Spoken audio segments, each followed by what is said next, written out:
Johnson, and this is Focus on Liberia. Hit it! From Cape to Cape Palmas, mountain back to Atlantic Ocean, over me hills to Country, to educate, elevate, and promote.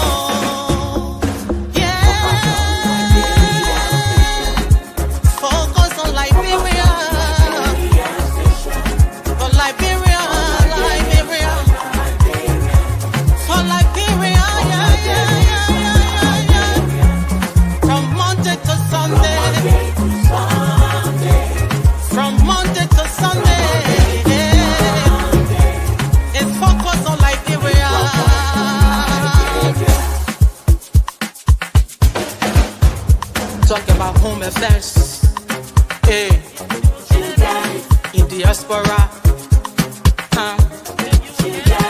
current affairs, hey, reliable information, history,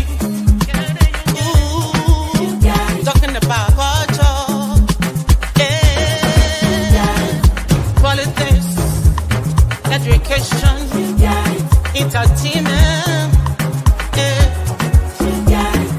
business, sports, advertisement, articulation.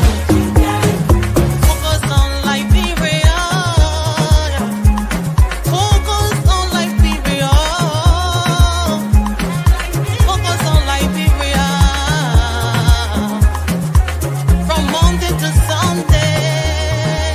At Focus on Liberia, we discuss everything Liberia, from education to politics, arts and culture, entertainment, agriculture, history, religion, family, and technology. Focus on Liberia uncovers and showcases the best of Liberia and shows the world the truth about Liberia. We educate, elevate, and promote all things Liberia. We conduct interviews, panel discussions, debates, and more. Tune in to Focus on Liberia on Facebook and YouTube and be a part of the stories that make up the news. This is Focus on Liberia, and I am Dennis. And I am Asonisia, the pleasant welcome to Focus on Liberia, live on Kia Radio in Monrovia, Liberia. Today is yet another exciting edition of our program, Focus on Liberia. Today, the focus is going to be on the impact of United States aid cut to Liberia and how the government of Liberia should respond. Yes, the U.S. government, the biggest donor in the world and the biggest donor to the Liberian government, has cut aid significantly. We have in studio as guest Mr. Thomas B. Kana. He is focused on Liberia resident economist. He's here to help us. How far-reaching is this cut by the U.S. government to the Liberian government and also to the entire world? He's going to bring us to speed with that. And then we're going to look at the impact of these cuts to Liberia and also to multilateral institutions that are providing aid coming from the U.S. government as well. And then we will look at how should the Liberian government respond given these cuts. Thomas is here to help us, but to also make this happen, we have our co-host, J. Victor Nangwe, is seated. Let us welcome J. Victor Nangwe. Mr. Nangwe, welcome to Focus on Liberia. How are you doing, sir? Hey, Mr. Sear. It's good to be here. How are you? I'm doing great. Thanks for the invite. It's a pleasure to be here. Let me also welcome our audience. Thanks for joining us. Please don't forget to invite someone as well. Share the link. Let's get the show on the road. Thank you. Let's get it on the road and not wasting any time. Dr. Clarence Pearson is focused on Liberia, new progressive commentator. He's well seated and ready to roll. Dr. Pearson, welcome. How are you doing, sir? I'm good this morning in the United States and in Liberia and this afternoon. I want to say hi to you, Mr. CA, for having me on the show tonight. I just want to say hi to my fellow panelists, Tom and Mr. Nangwe, and to Georgie in the studio there, and to the Liberian people. It's good being on your radio this afternoon. Thank you. Now we will welcome our guest, Thomas B. Cannon. Tom, welcome. How you doing today, sir?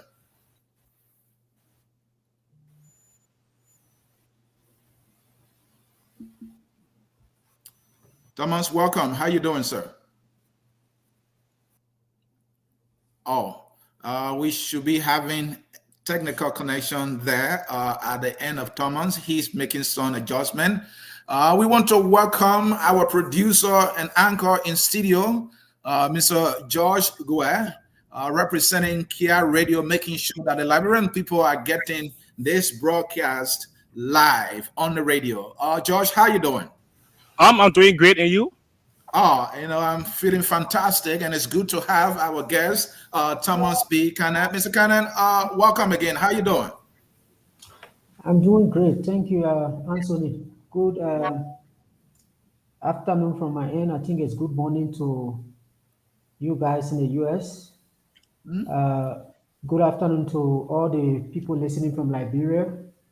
It's a pleasure to be here to discuss this because I think it's a critical time in our country. So it's good for all of us to add our voice to be able to see how we can go through the current situation that we are facing. So it's a pleasure to be here.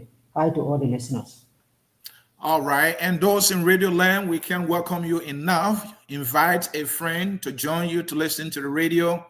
These cuts being made by the U.S. government affect Liberia as well as many other countries and other institutions through whom the U.S. government provides some assistance and humanitarian assistance as well to many countries in the world. So these cuts are having huge impact, and we want to understand, how far-reaching they are. J. Victor Namwe will be helping me, and our new progressive commentator, Dr. Clarence Pearson, will also be providing, some perspective and context around these tough questions that we have for our guest, Thomas Cannon. Jake Victor, you want to go in with our first question, sir? J. Victor. I'm sorry, I was muted. Thank you again for the honor as well as the opportunity to be here. Let me welcome also Dr. Pearson and our guest, our very own Mr. Cannon. Thanks for doing this for us. Let's go into this. We know the U.S. aid, is very essential around the world, but let's drill down a little bit and try to unpack the impact. Can you kindly bring us up to speed as on the U.S. government aid cut, Thomas? Are there other donor countries that have followed in cutting aid, since the decision was made, as far as you know? Thank you very much, Mr. Nangwe. So this has been something that has unraveled for the past 2 to 3 months now, 2 months, let's say. It started actually in January. So after the inauguration of President Trump, he issued couple of executive orders. And one of those executive orders was that foreign aid that the U.S. was providing outside the borders of the United States should be suspended or should be frozen for 90 days so that it can go through a review. And that review was going to be led by the Department of State. And so around that time also, the Department of Government Efficiency, which is called DOSH, was also created. We understand it was an institution that was created before, it was rebranded, and is actually leading the effort to be able to reduce or to improve efficiency within the government of the United States. And so as the things unravel from the freezing of the aid, while everyone was waiting for the 90 days to be over, then we started to run into a situation where the programs that the U.S. international institution that programs and administer all of the aid outside the U.S., which is the USAID, all of their programs were being canceled. And so the 90 days did not end, because the expectation was that after the 90 days, maybe there'll be some tweaks to programs to say this does not align with the current strategic interests of the U.S., and therefore we are going to tweak it.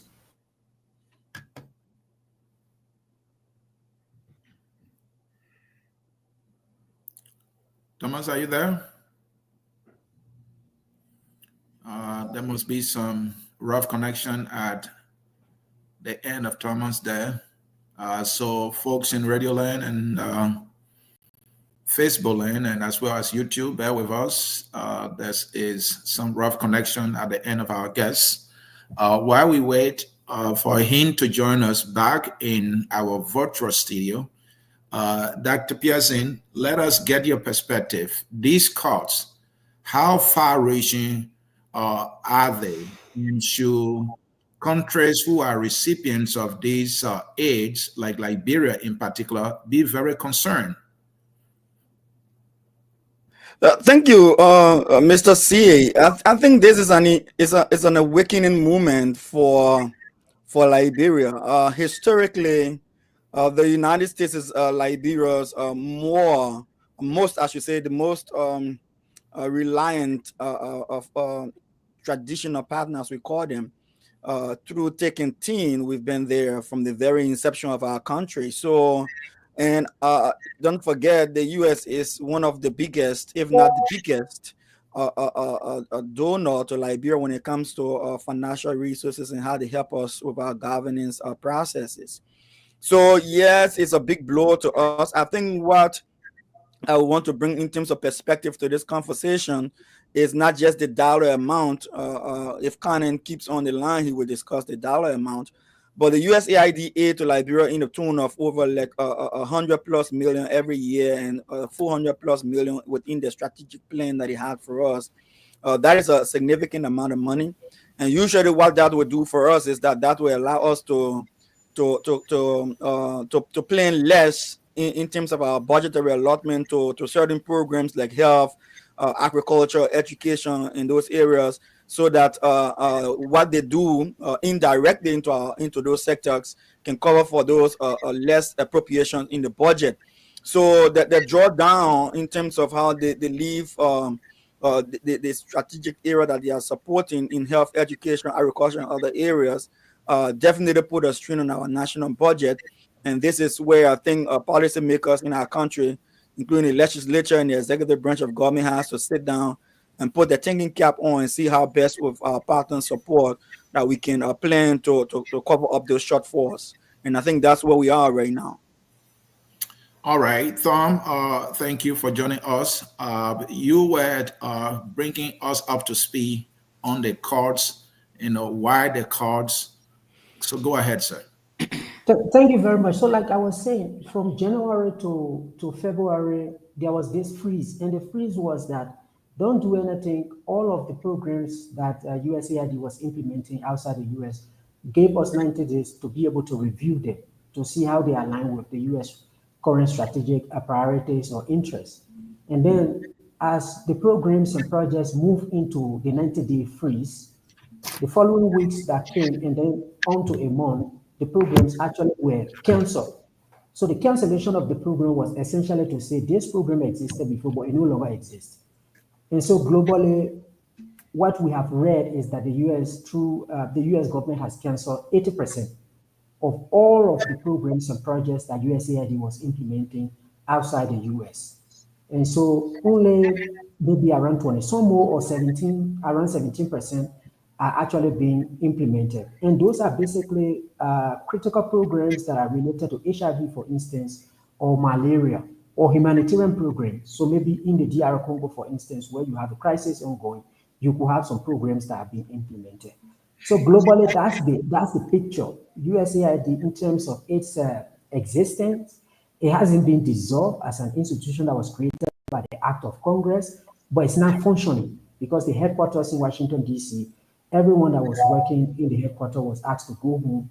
I think a couple of weeks ago, they were all asked to go in and take their personal belongings and leave. And so globally, that is the situation that we have with the aid architecture. But outside the funding that went to USAID, the US government has also withdrawn from some international arrangements that have an implication on development at a global level. So for instance, the US government withdrew from WHO. So if we should have a health crisis right now, WHO might not have the kind of funding that they need to be able to combat any kind of global health shock that we will have. The US government also withdrew from the climate accord, because we're at this point of this this energy transition, to transition from fossil fuel to be able to go into clean energy. And all of that work was done through those climate agreements that we have on the board. The US also withdrew from the UN Human Rights Council. So there have been these channels through which these withdrawals are having impact on development work or humanitarian work in the developing world. And the second part of the question was that, do we now see other countries following suit? Quickly, we've seen the UK Prime Minister say that because of some funding constraints and because of what the US government have done, they are going to reduce their international aid development budget from 0.5% of their GNI, which is the gross national income, to 0.3%. We've also seen Sweden say they are going to have a cut. In Sweden and Finland, for instance, what they are doing now is that the money that was going to international development in other countries, they say they will redirect it towards removing people who illegally enter their countries. So that's something that they are going to spend on. Germany has also said that they are going to do some cut. The EU as a bloc is saying that some of their funds that they have to program for international development will now be redirected towards investment, so that they can invest in other countries and they can equally benefit from it rather than giving it to you as aid. So globally, that's where we are. And then maybe as we drill down, we discuss specifically on the context of Liberia. But I think it's good for us to discuss this because, like Dr. Clarence Pearson was saying, so that stakeholders on the ground, the citizens on the ground, can clearly understand that this is where we are. And therefore, we need to do things differently. Thank you, Tom. Now, let us understand before these court, before the aid court, how did the U.S. government channel development and humanitarian assistance to the world? We want to know how they were doing this before this court, so our audience to understand. Thank you. So it has been more like part of the global framework. So, and much of it actually started after the Cold War from the 1960s. So if you check for instance, it was established in 1961. So government channels all of their international development aid through USAID. So the issue of aid sometimes it also comes from this feeling of I have more and there's someone out there who doesn't have much. So can I take the little that I have to be able to send it out there to support them? So in the 1990s, there was this goodwill around reducing poverty in other countries that were suffering. Countries that had HIV, for instance, their disease burden was there. So normally we see that money flows from the global north, which is like the Western countries that are rich, and it goes down to countries that are poor for them to be able to address the issue of poverty, to address the issue of disease. Because in the end, there is this feeling that if you leave these people to be by themselves, there are situations that will affect them, there are crises that will affect them, and will come back to haunt us. Like when Liberia, Guinea, and Sierra Leone had Ebola. Everyone came to help us so that they couldn't leave that region to go to other places. So even in the 1980s and 1990s, within the UN architecture, these developing countries, Africa, Asia, and other places, there was this push that they were having to have a resolution in the UN that was related to right to development, that we have the right to develop. And other countries counter and say, but we didn't develop through that means of saying we have the right to development. If you want to develop, you develop by yourself. So that resolution never saw the light of day. But there's this global conversation around other part of the world is poor, others are rich. And also when you drill down through the riches, you'll find out that there have been some historical injustices in the past, maybe that might have contributed to the slavery and other things. So this is where aid has been more or like part of the global framework. And then countries have been committed. For instance, there are rich countries over the past years have said that, okay, we'll commit 0.7% of our gross national income towards aid. And countries that have been moving close towards that has been UK, which was at 0.5%. Other countries have not been reaching that level. But again, there is a global debate around whether aid is effective, whether it actually makes these countries poorer, whether it makes people in those countries to be corrupt, whether it affects the ability of people to pay taxes. But it has been there, and there is a lot of research that has been done that supports the argument, and some people go against it. But in terms of where it has come from, it has been around for the past 20, 30 years, basically with funds that flow from the global north to the global south to be able to address the issue of development and poverty. And before I bring in my co-host here, Mr. Namwe, Dr. Pearson, I want you to give us your take on this debate, whether or not aid has been bad for us, whether it has made us so dependent and has contributed to us not relying on ourselves completely. Where do you stand on that debate? Has aid been of any help? Has it contributed negatively to our own economic independence or not? So thank you, Mr. C. It's safe to say that anything in life, for that matter, it depends on how you approach them. Everything has its pros and cons. It depends on how you position yourself to utilize the opportunities that come to you will determine the outcome of how you what you get out of it. So the argument, like Thomas have said, is broad. It's out there. There are people who argue that aid is good, and there are others who argue that aid has kept us to a place where we're over reliant on the colonial powers that currently exploited us before in the past and still doing so. And so there are some who believe that you can balance it out. You can have aid, and then you can have some a structural arrangement that will prevent the abuse of those aids. And so for me, I would say that there's no country in the world that does not benefit from external resources. Even the United States government, where we are the greatest nation in the world, they run the government on largely most of the time on credit. And that's why the credit deficit is in trillions of dollars. And so, and if you look at Liberia is a developing country. We are not one of those nations that are considered to be the a developed country. We still consider the third world country, stuff like that, underdeveloped, the eighth poorest country in the world. Of course, we need the help we can get from out there. So I don't want to believe that aid in itself is bad, to answer your question directly. But I think it's about how we respond and position ourselves to effectively utilize the aid. And I think I'm coming with a proposal to that to my international friends, and that proposal currently is under review, and I'll be publishing a paper on that. Mr. Namwe? Thank you very much, Doc. Thomas, again, thanks so much, man, for coming here to help us unpack this. I know you've indicated, the impact of this cut on the global stage. I was reading the other day in the front page Africa, I think Liberia gets around $114 million or so per annum. And I think the education budget gets something around 61 million or so over the next 5 years. But can you please give us an idea on the impact on this, sectorially? Which of our sectors are going to be more impacted than others, if that's possible? So globally, much of the aid goes towards building capacity for these countries to be able to raise their own revenue and solve their own problems. So you will see that much of it flows into education.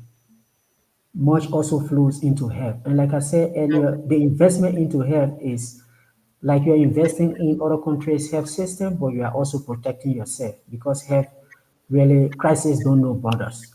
Also, how do economies grow? They have to grow when you have human capital. So you will see that much of the international development aid goes to the education sector. Also, there's a lot of resources that go into addressing conflicts, ending wars around the world. So the humanitarian sector benefits a lot from international development aid. And also much of the specialized sectors that the UN agencies work in. So for instance, you will see UNICEF, they raise a lot of money for children. You see UNESCO raising money for education. You see UNDP raising money for women empowerment, UN Women, and all of that. So on the global stage, I mean, USAID was working in many countries, but if you look at sectorally, and you look at the way the institution is structured, in many countries they have these full technical offices. So you have the Office of Education that focus on education issues, which is higher education, elementary level education, and do some work around early childhood education. Then you have the Health Office, where you have HIV program, malaria, family planning, and all of these things are allocated. And then they have an Economic Growth Office that deals with issues around agriculture, transportation, maybe energy, conservation, and all of that. So, I mean, broadly, when you look at across these sectors, every sector that USAID was working is going to be affected. But bulk of the resources were actually directed towards health and education. And so these are two sectors that will be hugely affected by this cut.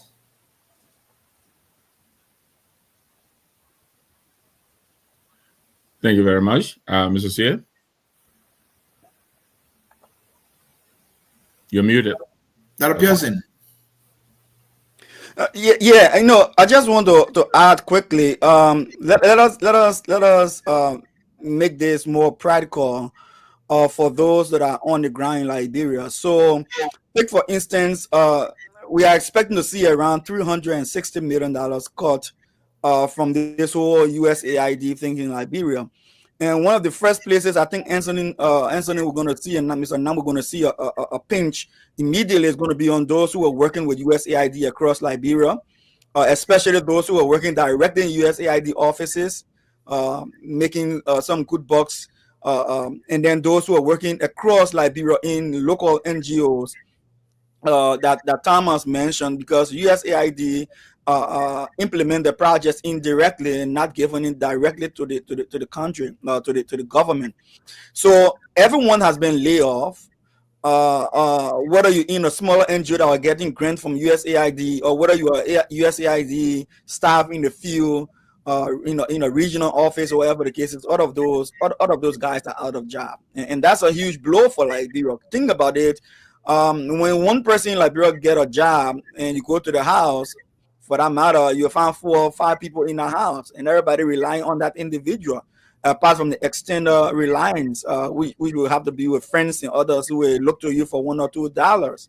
So that's a huge impact. Now, let's look at, besides that, the direct impact on healthcare. Around that $360 million that was appropriated, that Liberia is definitely going to lose, because I don't see that money coming at all. Trump is having no interest in sending that money to Liberia going forward. Don't forget, we're talking about maternal health. It's one of the major issues that is supported. Maternal health has to do with safe delivery of our mothers when they go to the hospital. Majority of the medication and stuff we have in our hospitals and equipment that we have there, it was through the assistance of the USAID for logistical support to Liberia. So that is going to show on our health system. Like we just saw the other day, some graphic image of how people have been impacted by the health delivery system, even in the short period. With agriculture alone, some minimum of 20 plus million is spent annually on agriculture. And the 20 million that is spent on agriculture is mainly to increase food production. And then it improve also market access and promoting climate resilient farming. So again, that's going to hurt the direct function of our marketers and the business of our market people, especially when the local produce that we are trying to grow to help ourselves cut down on our already heavy reliance on importation. I mean, that's going to get hurt. 29 million going to education to help train teachers. All right, and you can't stress the education situation in our country any more than it already is. It's a dire situation. So if USAID money is not available for us to support teachers training, to support construction of new schools, and to provide learning materials and youth literacy, that's a serious blow to our country. So we've said under Mana Ellen Johnson Sullivan, former president George Manning, we are the education is struggling. is going to struggle even more right now. And then the democracy and governance, rule of law, it's in a big mess in Liberia right now. And about 30 million of the USAID money went into that kind of sector where they try to do what they call cutting down on corruption, trying to support anti-corruption, civil society support, judicial training, so transparency and good governance. 30 million is not going into that sector no more. So if our legislators, who will be lawmakers, are not even obeying the law, our president is encouraging open how you call it, open disregard for the law, and we don't have these partners who are putting money to at least curtail that to some degree. Then we are in a serious mess. I don't even want to go to media and civil society. Civil society gets some of the support from USAID to help them to be independent. So without the support from our international partners, like Thomas says, France is going to cut down, England is going to cut down, other developing partners are cutting down. The last time I checked, France alone cut down like 800 euros, 800 million of their money, all right, to development aid. And they're looking to cut another 18% in 2025 against the total aid to the foreign partners. So we are in for a long haul. And I think this is an awakening call, and I want to repeat that. And this is where the level-headed Liberians are putting all our selfish and greed aside and see how we can put position our country for the next few months ahead. Thank you. You are right that these cuts will impact a lot of sectors and a lot of programs in a significant way, according to a Liberian citizen by the name Sarah L. Gray, who also has vested interest in economic issues in Liberia. He sent me the communication. He said that there is a medical warehouse located in the Kawa area. The USAID has been paying, according to him, $1 million annually for the operation of that warehouse, and that's going to be cut. He also said to me, around 400 staff of the USAID, they've been paying like income tax to the government around $800 monthly. That is also going to be cut. So there's money that's going to be collected by a government to be used. That's going to be cut. He listed a lot of them. He also said that USAID funds are being used to pay some healthcare workers and also some teachers in Liberia. That is also going to go away. So Tom, if you look at this, and he said most of these funds that he's talking about, they are not captured in the budget. And the reason they don't put it in the budget is because these funds are being used to take care of these issues. So the government say, well, these are taken care of already, so we don't have to factor them in the budget. Now that these things have been cut, the government now has to find a way to put them in the budget, and where will the money come from?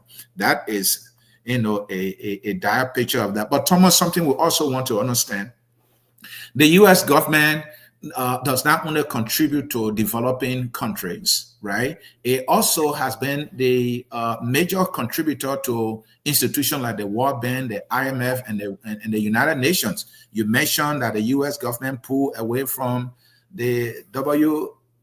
Oh, we have Tom drop off again. I think the WHO. Mm-hmm. Yeah, he dropped off again. So that is, he cited an example. If we were to have an outbreak, where the United Nations has to intervene through the World Health Organization, given the significant cost, the WHO will not have much to do because they cannot operate in the absence of money. It is about money because the way these people do their thing in developing countries, the cost alone, those people run, and they are housing, their allowances. There's a lot of funds that can go into just one staff to be stationed in a particular country. And Tom, I was asking a question about U.S. government being the major contributor to institutions like the World Bank, the IMF, and the United Nations. The U.S. government is pulling out some of these funds, I want to believe. How much impact are we going to see on that level as well? So I already spoke about the UN, the WHO, the Human Rights Council, and all of that. Mm-hmm. On the World Bank side, we're still waiting to see So we can only discuss, there hasn't been any official action the US government has taken on the World Bank side because they are the greatest, they are the highest contributor to the World Bank. But if anything happens on the World Bank side, the channel through which it will affect developing countries will be through the IDA, the International Development Association. So the reason why the World Bank, they call it the World Bank Group, is because it has several institutions that make up that group. So they have the International Bank for Reconstruction and Development, which is the IBRD, which is like the bank. And then they have the IFC, the International Finance Corporation. So the IFC deals mostly with private sector entities. So if you want to do investment in your country, for instance, and stuff like that, you deal mostly with the IFC. But then they have this IDA, the International Development Association, where there are resources that are ring fenced, and it goes only to the poorest countries in the world. So if Liberia, for instance, is borrowing from the World Bank, in many instances, the channel we follow is IDA loans because the rate on them, the interest that they charge on them is very limited, is very small.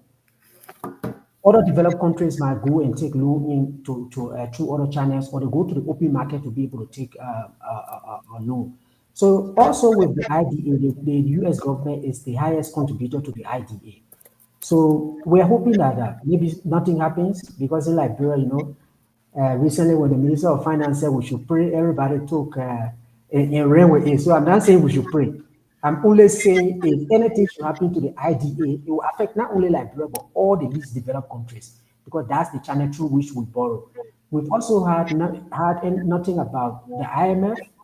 We haven't heard anything about the US government in terms of whether they intend to do anything towards the IMF. We've not heard it. So we have to wait and see what is going to happen. Hopefully in May and June, the spring meeting will take place. Maybe if there's anything we can hear from there. But for them, it's unlike the UN agencies where definitive actions have been taken towards these international development financial institutions. We haven't read or we haven't seen any action that have been taken. But like I said, the RDA is something that we need to look forward to see that nothing happens around that place. Mr. Cannon, can I join you, Mr. Sear? Yeah, go ahead. Thank you, Mr. Khan and Dr. Pearson, both of you. The piece that Mr. Sear referenced, Cyrus also, I read it, I call him Seagray, but he did a wonderful job because he did work for, I believe, USAID before. Yeah. But other agencies other news organs are also corroborating what he's writing, that, the impact of this thing will be felt throughout the farthest reaches of our economy. I mean, you're talking the departure of the staff, impacting even restaurants, because these people go to eat, transportation, they go to rent cars, housing, they have to rent, and all of that. So it's really, the impact will be felt. But I wanted you to, take a look at the possibility of a replacement. Is the U.S. making a strategic mistake here through Donald Trump by more or less abdicating the throne that, they've been giving around $43 billion around the world every year? Do we see China and Russia, any of these people, do you think they're considering stepping in to replace some of this aid that they had been giving to the world? And in that sense, kind of upstaging the U.S. internationally as now, the go-to people, either China or Russia? I should go? Yeah, Thomas, you can take a shot at it. Yeah, I think we should when we drill down, we should even talk more about the impact because we've been looking mostly about the global stage. On Liberia itself, we look at different channels through which this aid cut is going to affect communities and individuals and all of that. But to go back to the question that you are asking, I mean, this is why all the foreign policy experts in Washington and in other countries are talking that is this a strategic move? Because USAID, for instance, is mostly seen as the soft power of the US. So they go to a country, they will do development work because they are on the ground, and then they see investment opportunities. That can be a means through which US companies can be able to enter the market. And I mean, one of the narrative about the issue of international development is that when these countries get onto their feet, they develop, their income level increases, they eventually become markets for the developed countries, right? Correct. So if income level, for instance, our national development plan say we want to increase our GDP per capita from around $700 to $1,050. Imagine if we can get to that level, a country that is highly youthful. Or let's look at Nigeria, for instance. These people will be able to buy television, they will be able to buy beds, they will be able to move into furnished apartments and all of that. Where do they buy all of these things from? They will be able to spend a lot of time on the internet. They want to be on Facebook, they want to be on WhatsApp.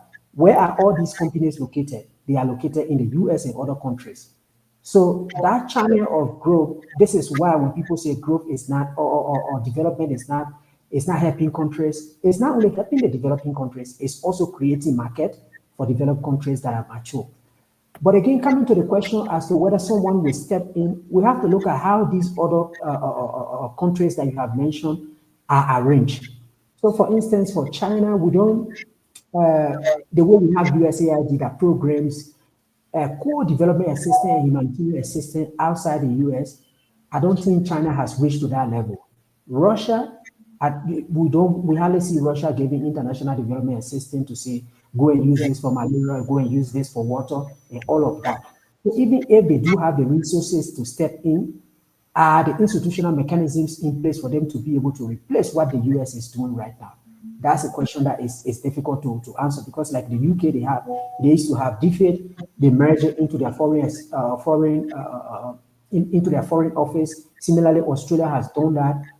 So those other countries that are mostly in the East, India, they might want to do it, but themselves are challenged. So it will take time for them to get to that level.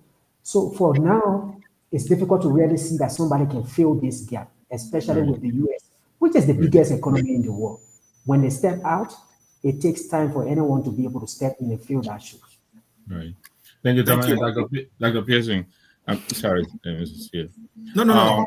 We listened to the foreign minister during the week, and she was briefing I guess the Foreign Relations Committee at the Senate or so. But one of the things I learned, I heard her mention was apparently the government is beginning to kind of prioritize South-South cooperation. I think she's talking about Burkina in the country now.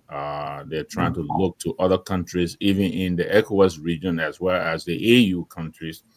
And she's talking about looking to Europe and South America as well. And I know Thomas is, he's painting a picture of, it will take a little while because this is so abrupt. And some of these countries they didn't see it coming, and so they themselves they have to brace and recalibrate, and probably begin to fill some of these gaps. But do you think, South-South cooperation is something that we should be looking to as a government? Maybe in the AU region, or even ECOWAS. I mean, we have some real active countries in the region. Mali, Burkina Faso, they're doing great things. I mean, I understand they themselves, they're struggling, but we'll be looking to some of these examples to begin to fill in the gaps that will be created by the departure of USAID. Mr. Nangwe, thank you. The best way to approach that, to say for Liberian people to understand, is that when someone yelled that your house is on fire, if I'm in my house and somebody say fire and I saw a fire, my first attempt would be to help myself cut it off before waiting for people to come from outside to come and put it out for you. So I think what is good for Liberia at this critical junction is to first of all see what do we have within. What are the leakages to our revenue generation? Where are we losing money? What is it that we're not maximizing on? For instance, those various concession companies that are in the country that are taking millions and millions and millions of iron ore, tons of iron ore from our country, and dollars of iron ore. I mean, they're taking gold from Liberia. Had, I think, over $700 million worth of gold exported last year alone. But how much of that is true in Beer Mountain? The people in Beer Mountain or the Liberian government covers, iron ore and gold. So are we maximizing on our revenue generation? Next we want to find out what are the leakages in our expenditure of those revenue that we're generating. Where are we losing money that we can tighten up and protect for ourselves to make the best use of it? Now, if we can achieve that, the other day I heard us talking about again, how can we cut down government so that the money leave in few hands and then it is directly put into the economy with direct input to maybe agriculture or road construction, maybe a low housing infrastructure that will put people to work and put money in their pockets. At the same time, leave a structure behind that we can reference. Say, look, we became rest sufficient, but at the same time, almost 3,000 to 4,000 Liberians became also a middle class Liberians because of the kind of work that they were able to make money from. And we have those schools or technical vocational training program. What direct input can we put into the economy for low housing construction or warehousing for agriculture and infrastructure development that will put those guys who get no training to work and put money in their pocket and make them self-reliant, like the Thomas was saying, make them viable economically. India is what it is today because the citizens of India were empowered economically. So right now the Indians are spending big and they're going big in a lot of things. So what I would say to you is that let us first look within. How can we stop those leakages, the corruption and other kind of thing, money going in the wrong places, somebody collecting money as revenue, we don't know where it's going to. And how can we also stop those money that we're spending recklessly? And another thing I would say that I just want to add to the conversation, the whole thing about the South-South partnership and the global partnership, geopolitical partnership that we're talking about, that take, for instance, the American actions is not only affecting Liberia. We are not an isolated country from the rest of the world. Trump is coming heavily down on other countries with tariffs. That's correct. And what the tariffs doing is they're putting this country on their heels.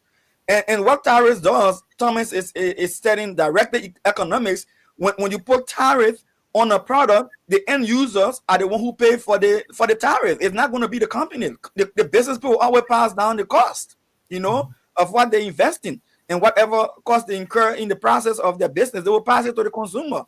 So what happens is that prices will go up. So in the developed worlds, South Africa is going a local ahead with America right now. So I guess they will be looking at putting the money into the way where it's going to serve them. They're getting big costs from America as well.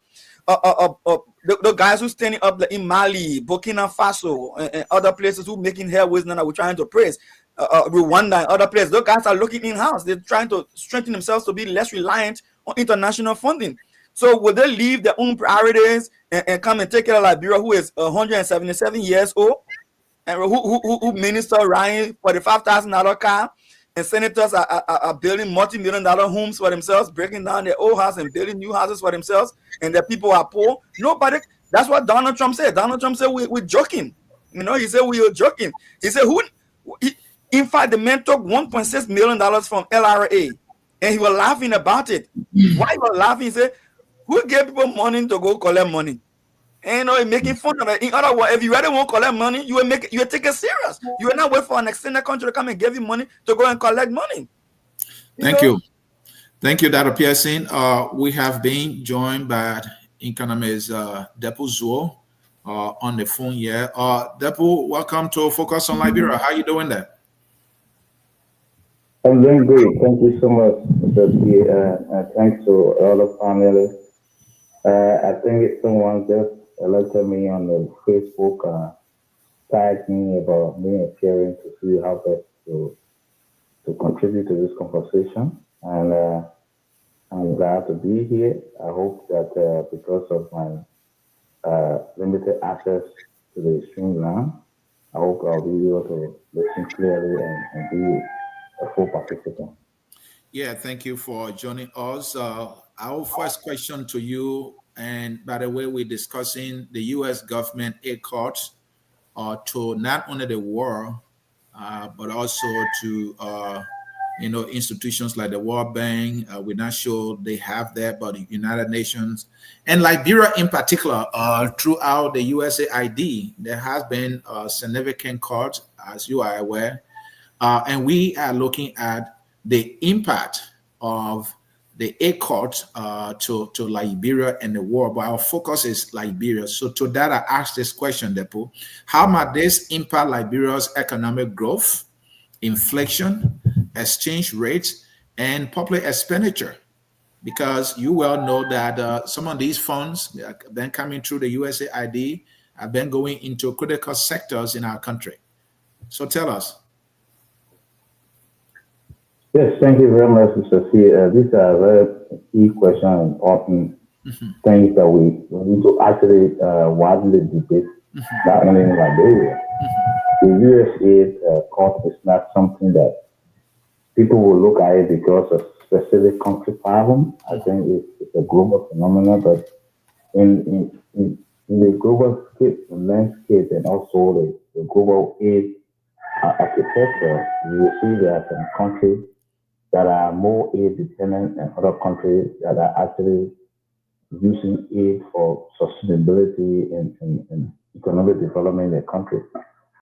Liberia being one of the aid dependent nations, this decision is affecting, I'm not going to say it's going to affect, it's affecting Liberia because for one part, the USAID on our dashboard, first of all, I would like for all Liberians to listen to this, that we have what we call a project dashboard or development dashboard, where we are now making it live to ensure that we collect data on aid and project development projects across the country. And we know fully well that on our data, USAID is the second largest donor to the country next to World Bank. And that itself, any decision to cut just whether the entire aid or just 10%, it will have a ripple effect on the economy as a whole. And therefore, we take it seriously in the government. I've done preliminary studies because one thing is that the decision, it has so many impacts. So the preliminary investigations show clearly that the country will be losing the total portfolio of over $420 million that have been canceled by the U.S. government. And that itself is not going to be something that will take you lightly. The next thing that there is that the intervention will actually focus on key areas. And as people may think, USAID intervention doesn't really come directly to government, but it's off-budget expenditure. But then it be off-budget or on-budget expenditure, any decision by some donor to say we are cutting a dollar coming to the economy, they also having some trickle down effect. So on the side of the government, what we've done is to see ministries and agencies that have been benefiting from the aid from the USAID. We've gotten the data from them, and the minister is asking clearly that after presentation to the cabinet, it's important for each minister to give us the particular data in terms of program intervention that are directly into the community, into the sector, so that there can be some adjustment, what we call fiscal consolidation. So this is done to ensure that we can prioritize certain areas which are needed most. For example, what happened to the drugstore that have been shut down, even though there have been a consideration by the USAID that this is not going to be closed automatically, but there are arrangements for them to open it, but it will not be there full time. We also have something that has to do with school teacher training, which is very much important for USAID first program. We have college students and also have people who are going through teacher training in Liberia. These people are people that we can definitely reach out to immediately to make some intervention. So these programs are very much important, and we don't see as special case for Liberia. The next thing there is that the Minister of Finance have had an opportunity to meet with the donor community, because we know that the USA has implication on the government, even the international community itself. And when we did a study, we put it in 3 categories. Where the first we consider as a direct impact, meaning that what affects the government and also the budget and the performance of the economy. And we have another section we call it indirect impact, meaning that other organizations that are being sponsored or supported by the U.S. government that are also working in Liberia, what will be the impact and in terms of their funding? That is indirect. And another one we call it delayed impact, meaning that U.S. government is contributing immensely to some United Nations organizations that will need budgetary support. For example, you look at WFP, they actually receive 45% of their budget share comes from the U.S. government. And with that, even though they have their budget already passed, what's the possibility that if there's any withdrawal, what will happen to their operation in the country? You look at UNA, they have 43% of their budget share from the U.S. government. You have the FAO, 23% of their budget from the U.S. government. And so many, in fact, Global Fund, which of course taking care of malaria and the rest of it, they have 38% share of their funding from the U.S. government. All of these things are clear data that we're starting from our dashboard and trying to see how best we can look at the direct impact. It might be something that we see it as a serious development challenge, and we consider it as a shock to the economy, and therefore we will do the analysis of the shock as a whole comprehensively. What happened to our balance of payment, which is very much important. We also need to look at what happened to food production. If there's any decision, what do we do next? So there are several issues that we are looking at, and the minister has done very well. I've had several meetings, the 2-time engagement with development partners, the World Bank, the UN system, even the USA itself, and everyone. From there, we also have had a cabinet briefing on this, and the president has directed the minister and the team to see how there can be some direct intervention and look at other strategies. And as we speak, some of the partners have been very much gracious enough to actually make commitments to say where there are lower hanging fruits, we can come there and assist until there can be a full-blown study to give the impact. For example, the EU is now willing to take care of the issue of election monitoring, which was actually part of the USA support to the civil society. The EU handled that for the coming by-election. We have not been able to get a direct cost in terms of how much going to the UCLD project, which we even Marx himself actually took it on. It's something that the LRA, we have to look at that, and our partner, the Swiss government, is trying to see where they can come in to intervene. So these are the work that have been ongoing so far since the announcement. And as a country, we are working over time to see how best to help and rescue our population and look for some other intervention and other mechanisms that can make us to become a people. Liberia is a country that resilient people who gone through the Civil War, and we came from there. We have a serious situation.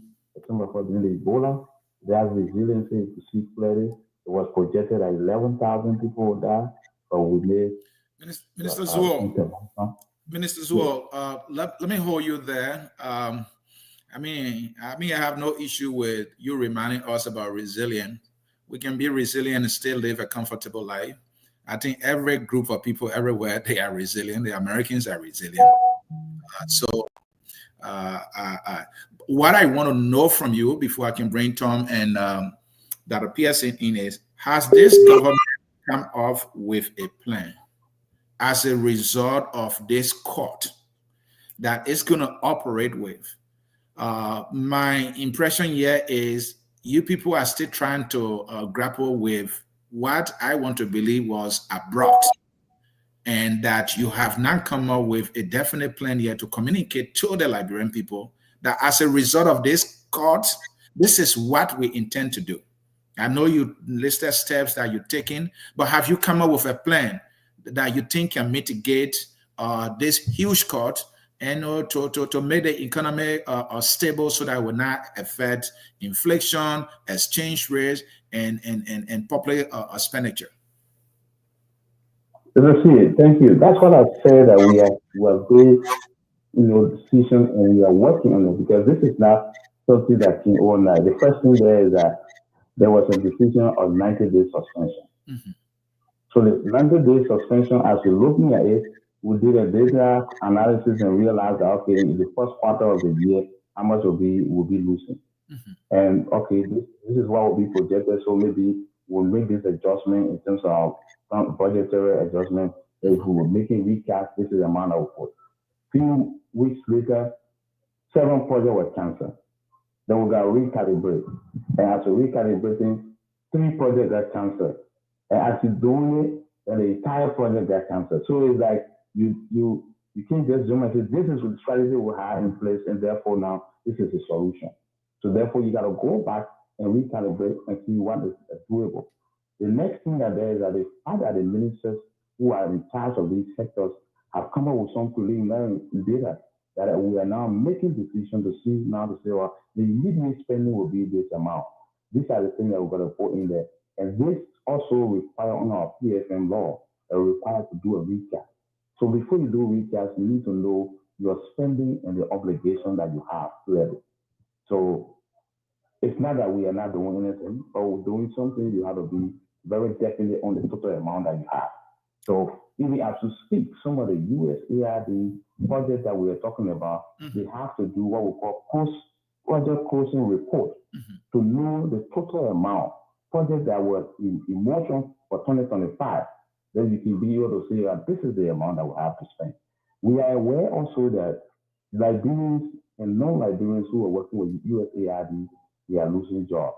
And therefore, we were able to calculate the first thing we calculated was in terms of tax expenditure, how much tax we will be losing on specific projects.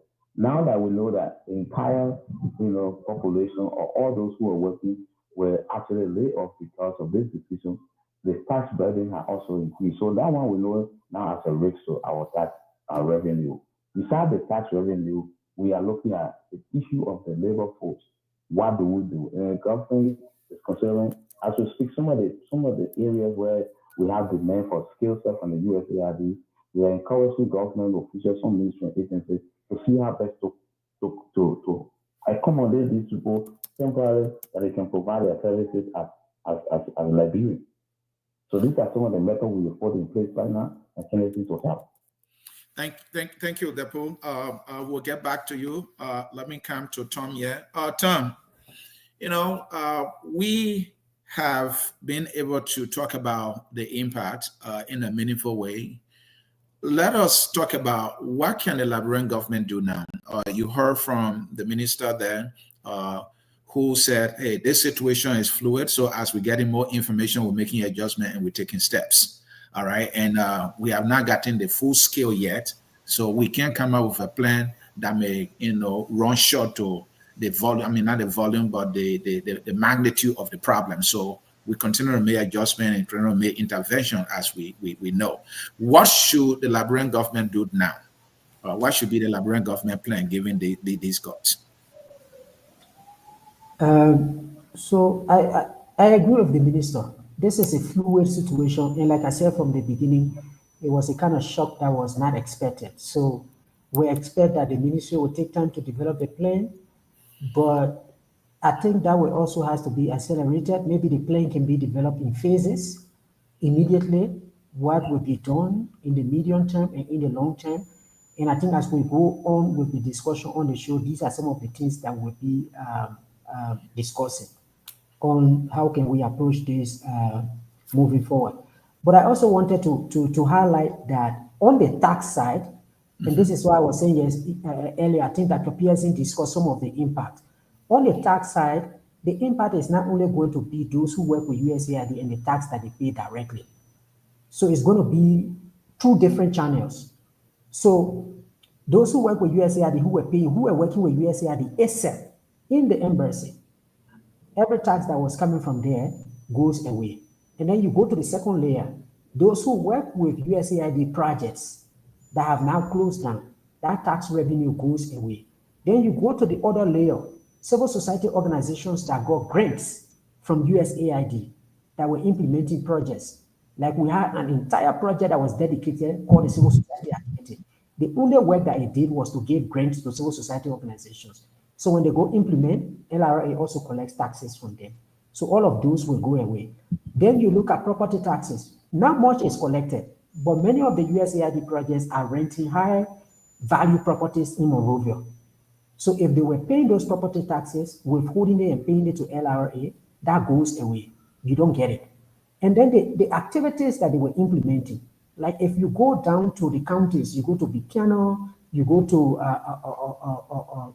Nimba, many of the workshops that are held in those counties, in terms of project implementation workshops, you will see that USAID projects, because like he said, they are the second to World Bank in terms of aid programming in the country. So all of the revenue that we used to get from the hotels in Bikiano, in Ganta and other places, because people were going out of town and lodging there, that is also going to go away. So in terms of taxation, the channel is going to be two different, even goods and services tax. These projects buy computers, they buy water, they buy milk, they buy what, all different kind of things that they need to carry on with their operation. They buy vehicles in the country. It's going to affect our tax revenue. So, like he said, right now, there's gasoline, which is a big one gasoline, too. yeah. They buy gasoline, they go out of town, they come back. Everywhere you go. And then for the workshops, they hire people to print shares for them, to print banners for them, and all of that. Every little tax that we used to get through these channels is going to go away. So, like the minister said, overall on growth is going to affect us because growth is just the market value of the goods and services that you develop in 1 year. So once those services go away, they were also contributing to the production of any commodities, like they were giving support to farmers to produce rice in lofa. If that production drop, then in terms of growth, is going to affect us. So there's a wide range of channels through which this is going to affect the economy. But like the minister said, it has to be gradual and step by step before we can be able to fully assess the impact of this withdrawal of, if for instance, let's say it was $100 million in the country a year. There's argument about how much of that money stays in the US. But let's say if $70 million make their way into the Liberian economy, it does contribute to growth. If it goes away, it affects our growth in the country. Thank you. Dr. Pearson, you heard Thomas there and you heard the minister. Yeah, I want to thank Minister Duo for coming on. Hi, Minister. Thank you for coming on and for joining the show. Look. Thank you very much. Yeah. Thank you, sir. So when I hear the minister feedback to the conversation, I do appreciate, like Thomas initially said, that they are proactive. The initial shock of this situation, they are trying to assess the damage that it can cause to the country economically and address it as they see the damage. But what I didn't hear, Anthony, is the bigger picture of how Liberia has, is positioning itself for a long-term sustainable planning in a way that initiates some projects that will shield us from similar situation to come. Let me tell you what I mean by that for the ordinary people. Listen, they will tell you when snake bite you, when you see lizard tail, you will jump. And you press the road further, make it wider in the farm road, or you will protect your house more, your heart more in the village, and make sure that you block all holes that the snake may possibly come through the next time. What I don't hear from the minister is that what are the bigger issue that got Liberia so dependent on foreign aid that even when USAID pulled away 2% or 3%, or say 40% of the givings to Liberia, that the whole country is in emergency. What is the bigger picture? What is the president saying? It has since January to now. It's almost going to 2 to 3 months now. So I'm not hearing that the minister is saying that there are structural changes that are happening.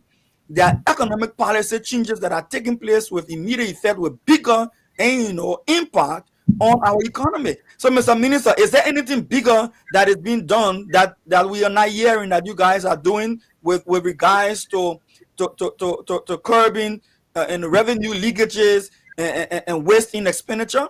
I'm not talking about cutting small salary, cutting small a few slip. I'm talking about big decisions. What are the big decisions? Thank you. I think the previous caller before you, speaker before you, was clear. One of the things that in my initial statement, I couldn't go down deeper into it was that taxes you have in terms of revenue collection. You have all the services tax that being collected. You find all of investment done by the contractors across the country in terms of renter, leasing, legal renter, and all of these things. Where this is where they need to see a growth opportunity. And with this decision, we think we are going further and looking at what are some of the opportunities that we can have now. The first thing that there is that government will not have every response to it, but the first step towards that is looking at the effective management of the fiscal risk involved in it. And therefore, there have been adjustment in, first of all, government fiscal adjustment was first on 2G, what we did on our budget in terms of allowance and all the fiscal rules were adjusted to ensure that we accommodate extra cash to respond to some of the needs and do some internal adjustment in terms of spending, which we have no require limited, but it's very much responsive in a little data in the economy that turn around the velocity of money to bring about growth in the economy. The next thing that there is we revisited the list of competing state expenditure to see what can we do to respond. And that's one major key thing to do, because you don't want to say because we need a bigger game changer now, so we cannot spend on immediate costs in terms of food shortage. What do we do? We responded to these things. Now there's still support. The traditional donor are there, but at the same time we are going back to non-traditional donor and talking to them. And look, despite the decision from the U.S. government, Liberia is among the 5 big countries that are hit badly, among the 5 affected countries in Africa. They are all the countries, so I believe Liberia is among the 5 top countries that are affected. So in this case now, we have to look towards how best we can look at other opportunities from other sources. Now, in terms of our game plan, one good thing that's there now is to see what do we do. With the slower growth anticipation, what we'll be looking at now is to look at reducing, some we'll call targeted spending, and say now we cannot spend this amount of money to therefore we're going to direct it to direct impact on return of this year cost. So we look at our long-term development setback, mechanism, especially what we just did to AARD, and we're supposed to get into the full implementation of this thing to happen. The week I celebrated. The next thing that there is I'm looking at contractors and suppliers, some of the impact that there. These contractors, as we speak, there are some contractors like drone contractors who got contract and they have to go to commercial bank for guarantee. And at the end of the day, they are in the heat now because their contract has been canceled. So this intervention is now a negotiation between the private sector and the banking and commercial banks to see what are some of the ways to rescue these people. So these are competing liabilities and government is going to be looking at. In this case now, they're also going to be affecting our tax collection. What do we do? One good thing that there now is to look at what our business environment, role, tax, every tax, and all tax that we have in place right now, that will be affected. Can we put a mechanism in place? Yes, we have done that. The type of expenditure rationalization we're talking about, we want to enhance domestic revenue collection. This is a main target area, especially so where we are now looking at the opportunities to say, well, how do we increase our tariffs? Where are some of the areas? Revenue collection from real estate. Can we be looking at that? In terms of, I know I heard before coming online, someone talk about the mineral. Or before the USAID constitution, there already a review on the mining agreement in Liberia. And therefore, people are now looking at what do we do next? Do we have to look at additional charges or tax sources that we can impose, or do we change our tax regime, revenue tax regime, so that it can be more aggressive in making sure that the return on our natural resources go to the community? These are conversations that are ongoing now. But I can say that in terms of changing some of the mining agreement, it requires revision because these laws were put before the legislature. Therefore, there are recommendations for review of some of these agreements. Besides that, what is important now, as the Ministry of Finance and also economics for the country, we are now saying, with this U.S. decision to say aid cut, we are now coming up with a new mechanism to say from aid to trade. Instead of us focusing more on trade, aid, can we now take advantage of trade operation opportunity between the U.S. and the Liberia? How do we expand that? And these are the major points again changing opportunity for sustainability for purpose. Now, in terms of opportunities beyond USA, other partners that we have now, we know that this decision, even though the U.S. government was very drastic, we realize that UK is already looking at internal security decisions. They are making adjustments. Germany is making the same decision. Sweden government is doing the same decision. So making the same decision. So we know that with this now, the global economy is now looking for within. So now we are seeing how best we can now look at our domestic resources mobilization, where we now strengthen the LRA capacity. And as I said, there should have been intervention from USAID on LRA revenue collection, education, domestic revenue, the local. There's a new law now. The local government acts ready that revenue sharing scheme. The revenue collection, the country 40% will remain in the country, as a way of building the country. So now we need to put in more time. So we are now looking at other projects from, for example, the Wellbeing Project, great project, is basically on governance, accountability, and transparency. So we are focusing more on that to strengthen that. So LRA have more capacity to generate revenue and to collect revenue as we go towards the private sector investment. One thing that is clear here now is that we can rely fully on aid. Even if there's aid, as we also review our mining agreement and other concessional agreements, we need to be looking at how best to look at value chain opportunities for Liberian businesses. And this issue is also bringing opportunities for diaspora engagement as well. And in diaspora engagement, how do we create an opportunity where we allow diaspora bonds or financing some other infrastructure to move the economy? But local plan coming up. What I said earlier is that what the government has done, government has made a lot of adjustments and consolidation taking place, and the action is going to be like, we got a short term, we got a medium term, and a long term strategy. Mr. Minister, can you hear me? Okay. The next thing there is that we are also planning what we call a donor conference that will be able to bring all of our partners together to review, activities, and they will be able to be making commitments. We are also organizing, planning for a private sector engagement where private sector intervention will be very much key.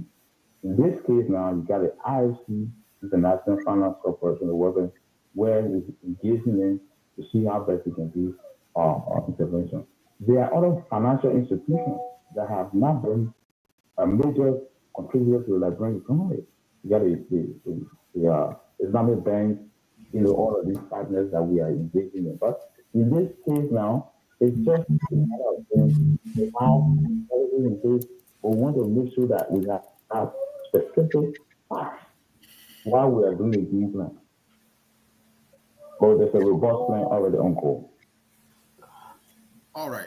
Thank you. And Mr. Namwed, let's give that Pearson the opportunity to close the meeting. And he's leaving. He has some other engagement, and then we will continue the conversation with our guest Thomas and the minister. Dr. Pearson. Thank you, Anthony. Thank you, Mr. Nangwe and Mr. Cannon. Thank you, Minister Duo, for joining us today. And I just want to just say love out to all my fellow Liberians out there listening to us home and abroad. Look, Mr. Minister, I appreciate your comment in line. I like what I'm hearing.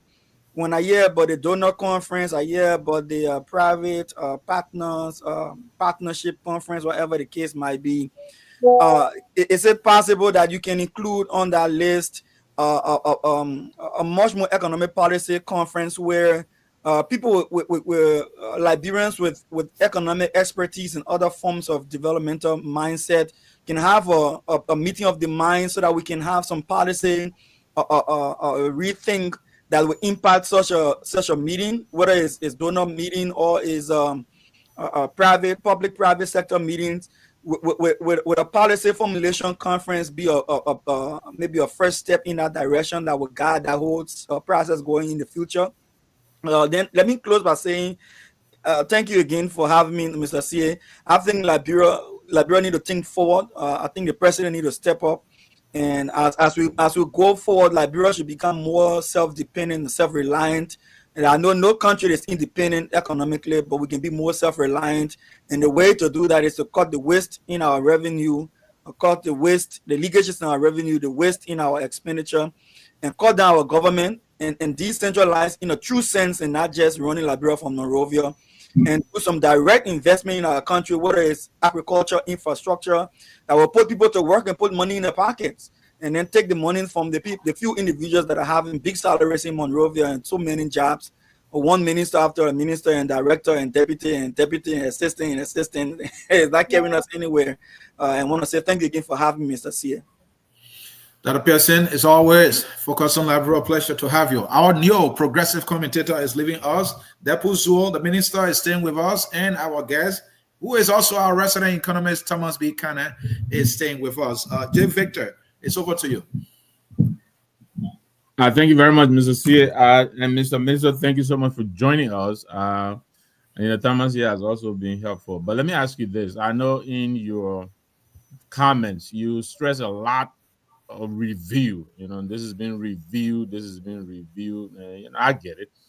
But I was looking for more immediate action. I mean, and you can correct me if I'm wrong here, but I was reading in the latest report, that's the Liberia Extractive, Initiative, Extractive Industries, Transparency International. The 2024 report is reporting that a revenue of $1.4 billion was generated, but Liberia took in only $182 million. I mean, so I know you said these things require review. You have to submit them to the legislature and all of that. But given the urgency and magnitude of this problem that we are confronted, is there any way these things can be fast-tracked? I mean, such that we can even catch up with 2025 revenue collection, so that this money that seems to be falling through I don't know if it is falling through the cracks, but I just think it's unfair for us to take in $182 million out of a revenue of $1.4 billion. Can you please comment on that? What immediate actions are being taken to correct this problem? Thank you very much. I think when we say review, doesn't mean that we're not taking action, as I said. We're taking action in terms of what could be, immediate action on the cost.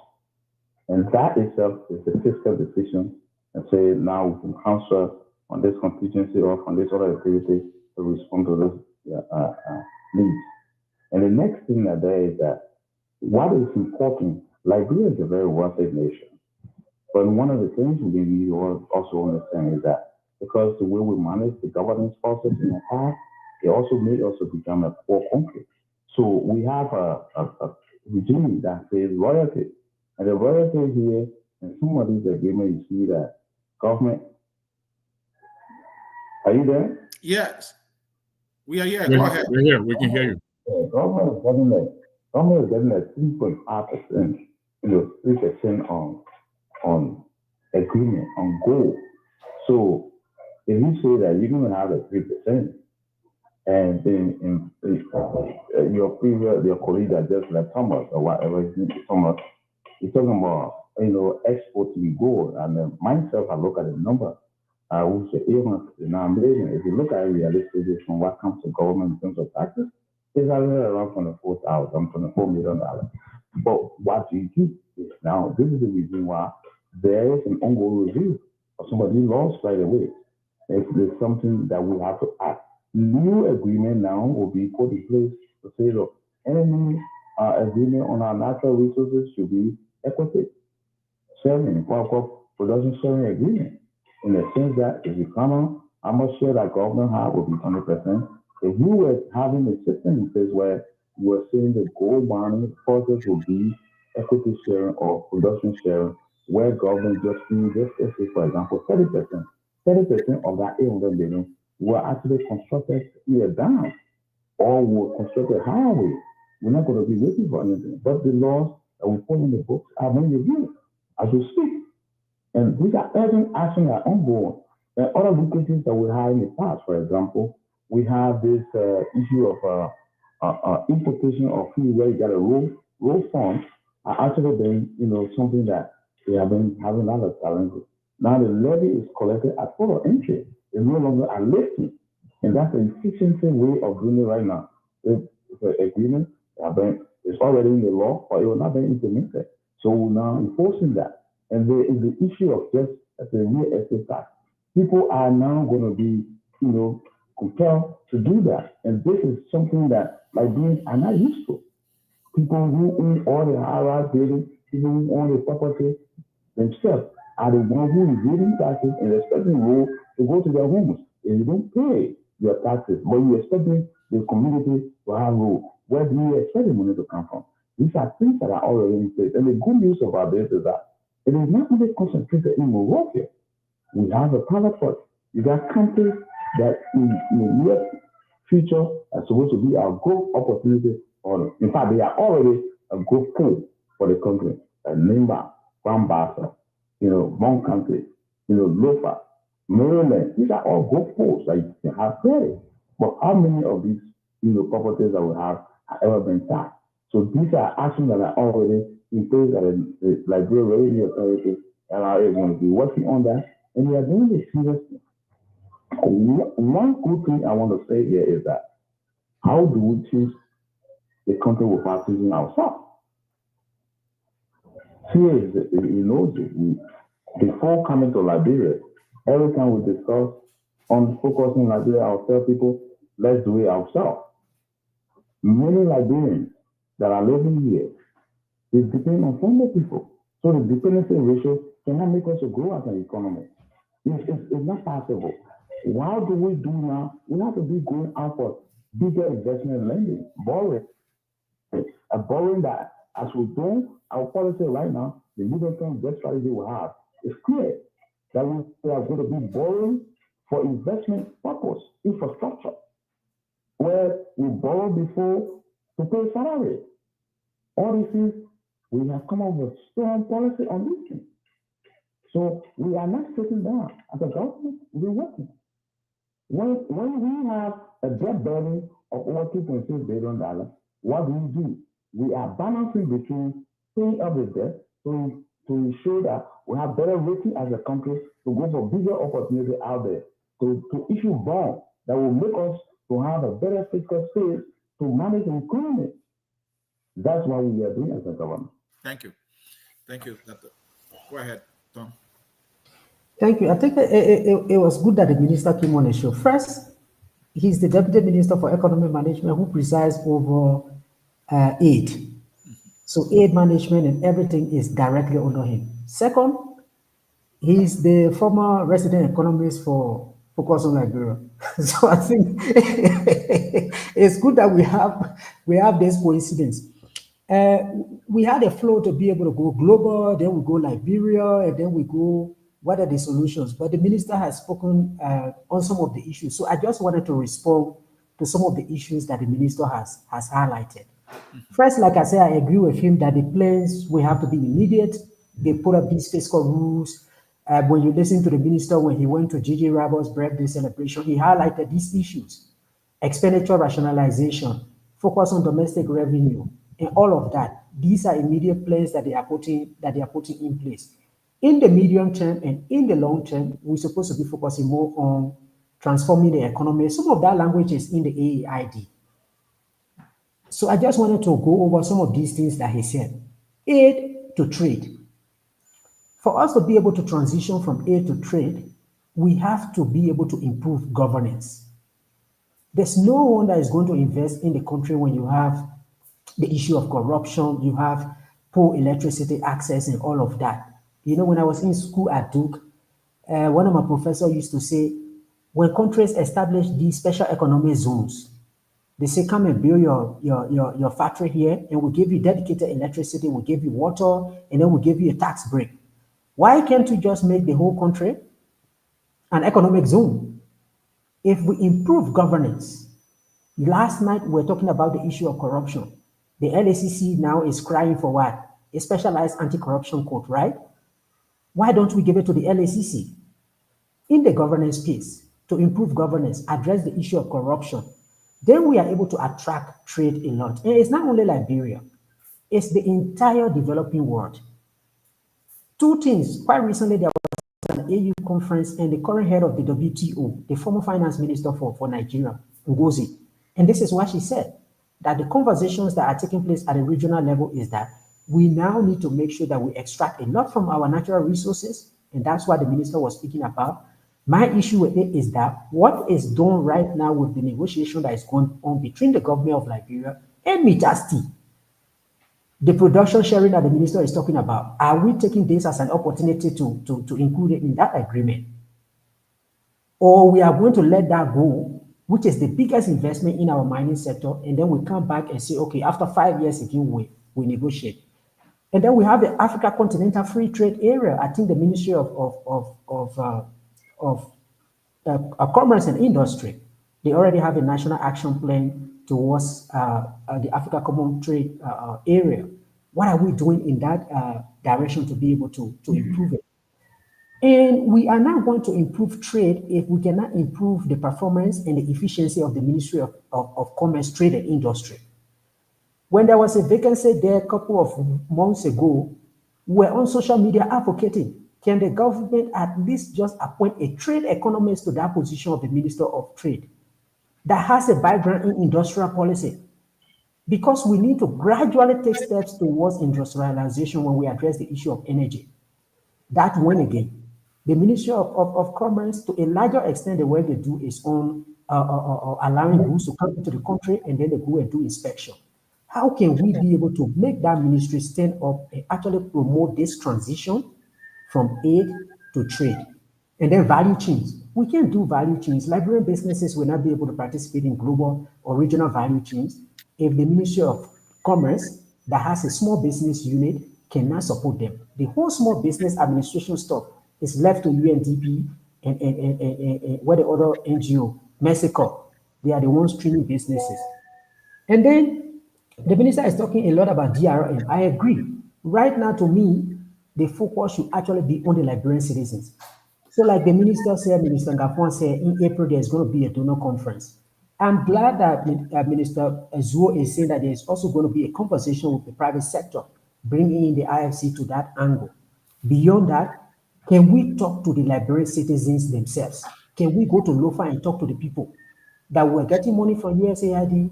Germany was giving us money, UK was giving us money, they are going away. Now you yourself as citizens need to step up to be able to help fund the government. Can we do that with our citizens? Civil society, they are undercut heavily now. They are not funded by the government. Can we have conversation with them? And like Dr. Pearson like Karen said, instead of just an economic dialogue, let's have a governance and economic conversation. Let's have a dialogue on our economic management and our governance systems that we have in place. Because if we cannot solve the problem of governance, we cannot improve our economic management space, we will not be able to move forward. You know, when this whole issue started, every time we listen to Minister Gafon, just like Minister Tepuzo was saying, the issue was always our resilience. Oh, we went through Ebola, we went through COVID, we went through civil war, and therefore we are resilient. To me, what we were losing then was that to make people realize that this is a huge problem, and therefore we needed to shift. Because if we rely on the reliance, it's like since you went through civil war, you will also go through this. I think like the minister, I think went to the launch of the great project, said that at this point we are in a critical time. We are looking forward to the what's happening, even though we are putting systems in place such that it doesn't happen. I think that kind of urgency can bring the citizens on board, private sector on board, so that we can all have a conversation on how we can build a social contract between the citizens and the government, the diaspora, so that everybody can chip in their little bits and pieces for us to be able to rely on ourselves and move forward. So I think the foundation should actually be the Liberian people. We can talk to all the donors. In the short time, they will cover up, but they will not be able to sustain us in the long run. And to me, the issue is governance. And just as let me close on this. Minister, you spoke about the issue of property taxes in the Local Government Act. That's local government revenue. By 2027, based on that law, the local government needs to start collecting property taxes. In the law, only Monrovia is reserved for the national government. So national government will collect property taxes in Monrovia. LOFA need to collect their own property taxes. And globally, property taxes, they are the largest source of revenue for local governments. On the revenue sharing side, the 40% that you mentioned is only on county service centers. Other revenues that will be collected by the counties, there has to be the natural resources, other means through which the fiscal, local government fiscal board, we have to determine that sharing of aid. But there is a major limitation of the Local Government Act, Minister. I've been saying this on this show. I want you to communicate it to the minister proper. Let Minister Myers know about this. The limitation of that Local Government Act is that it does not clarify the functional responsibilities of the local governments. So we don't know what LOFA should be doing, what Green Council should be doing, and we are toying with this idea of revenue sharing when we send revenue to them, and won't have any responsibility. So it will be difficult for us to be accountable for what they need to deliver. So if we really want to move forward with full-scale decentralization, which I fully recommend, we need to solve that problem. Let's get back to that law, share the roles and responsibilities of national government and local government, and then we can give them the resources they need to be able to deliver on those responsibilities. And there are tons of examples around the world. Primary education, primary health, all these little services are delivered by local government. If we want to move forward with decentralization without limitation in the law, trust me, we will have a problem down the road.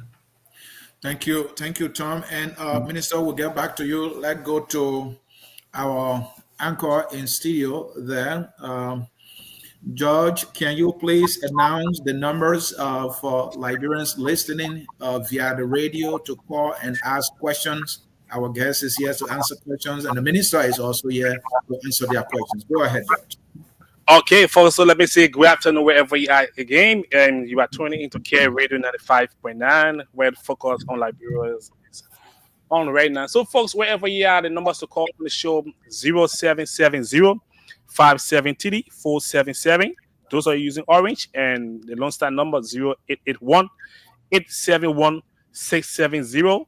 And the numbers to call on the show 0770 573 477 and 0881 871 670. These are the numbers to call on the show and be a part. But also, you announce the WhatsApp number from your end too. All right, thank you. The WhatsApp number to call is +1 651 392 6224. I repeat that, +1 651 392 6224, and you can join the conversation via WhatsApp here. And so we are waiting for your calls. You may have questions that you have to ask, and our guest is here, and the minister is here to also answer the question. Javid. Thank you, Mr. Sia. And callers, please do call because we also want the minister and our resident economist. Thomas here, I think he's getting the respect he deserves. He's a real big guy, so we gotta give him his courtesy. We keep saying Thomas. Mr. Kana is in studio to take your call. But Mr. Minister and also Mr. Kana, while we're waiting for the calls, could you kind of speak to me? I mean, we're talking about revenue generation. Can you speak to us on the efficacy of MedTech and CTN in the scheme of revenue generation for Liberia? I mean, do we need them? I guess that's my question. Yes, I will come to that later, but there was comment earlier, a question asked earlier, and you told me to hold until the announce the number. So let me just address the issue. First of all, the concern about inviting Liberian economists and trade specialists and other experts to work with government, we definitely welcome this. In fact, my previous life before becoming minister in what I call FUGA, former Official Government Association, I affirmed that we did work with CAPD besides that. In fact, the trade, policy you're talking about for Liberia for continental free agreement, I'm one of the actors, I'm one of the authors there. And I can tell you clearly that Liberia has a big potential. So all Liberians will all can contribute knowledge contribution to the economy, taking us from this so natural resource dependent to knowledge economy is one of the major things that we need to also get involved with. So we welcome that idea, and people, consultancies and contracts. I think it's studied. We have other partners here who will be advertising some of the study specialists for people can come and undertake it. In terms of governance, it's very much important. In fact, the president's major focus has been governance reform, and you will note fully well that our national development plan, our previous plan had always been having what we call a rule of law and governance combined. But this trip, we made it separate and say, you know what, governance and anti-corruption fellow. And that is a very distinct way to tackle the issue of corruption and governance challenges in the country. With that, we will see practical things that yesterday we were able to meet with the ARED, which is Asset Recovery Group. Now they also contracted the services of a UK firm, FTR, that have done tremendous job in the region. And they are already in the country trying to, in fact, they're getting substantial information on some of the recovery they're going to be doing where some of the assets, from that people acquire through all the dubious means in government or in the private sector, not only government, in the private sector that can be diverted to government, for productivity and investment.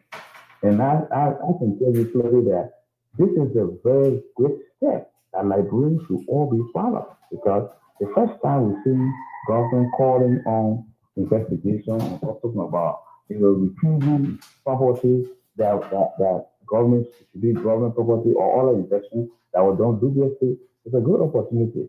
I said to myself last night, for example, if this team they work in Nigeria and retrieve almost like $11 billion in some transaction, if they can be able to help us to retrieve just $1 billion, and this $1 billion is diverted to social services sector that have to do with education, health, and gender, you will see a great transformation. $1 billion coming, retrieved by the asset recovery team. President Barker will have a very good record in this country, and that money can build, hospitals, schools, and even mental health facilities for our children that are in the streets. So it's good to look at that, and that's just to say it, but actions are actually ongoing. Things are happening. The thing about it is that not many of us in government will have this ability to be posting this one ongoing. The president said we use the social media. So most of the work is always good for people to see the action and to see the talking. Oh, you just on air posting pictures? No. We are working and making sure the governance architecture is on course that this country will be having opportunities. This is a restoration and rescue mission that we are on. And in terms of what happening, talking about revision of law of agreement, talking about mining agreement with ANL, yes, this is why they are taking some time. I know many people are impatient. Why is it being delayed? But there are so many questions being asked. Analytical work being done. And very soon, the public hearing on this issue will be before the House of Legislature. And that means that there will be a robust response and benefit to the society as well. Now, going to the issue of method, I will say that there's one information that the public had not really gotten before. And with authorization from the Ministry of Finance, there will be a robust, the National Port Authority and LRA, they will be meeting and engaging the public on how the process went on. But in the first place, I will tell you that this CTN issue is something that when it was done recently, many people asked questions. Why? The first thing the first CTN did that was in the country was illegal. It was not concluded, it was not signed by parties or government parties. You see that it was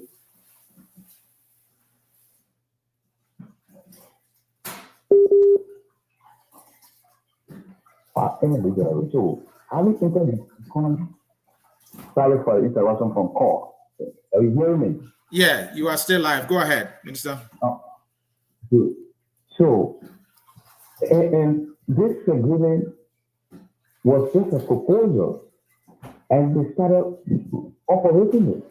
Normally, such things should be signed by parties involved. If you go to what we call IMCC, the Interministerial Committee supposed to review it and come up with some of the boundaries in terms of taxes and regulations and other things. Nothing was like that was done and started enforcing it. So the Liberian government laws, revenue, other importers actually a lot of money, a lot of charges were given. So this time, the team did a review. And this revision took some time. First of all, to legalize it. What's the benefit to the economy? They look at the benefit of cost. Do we censor it?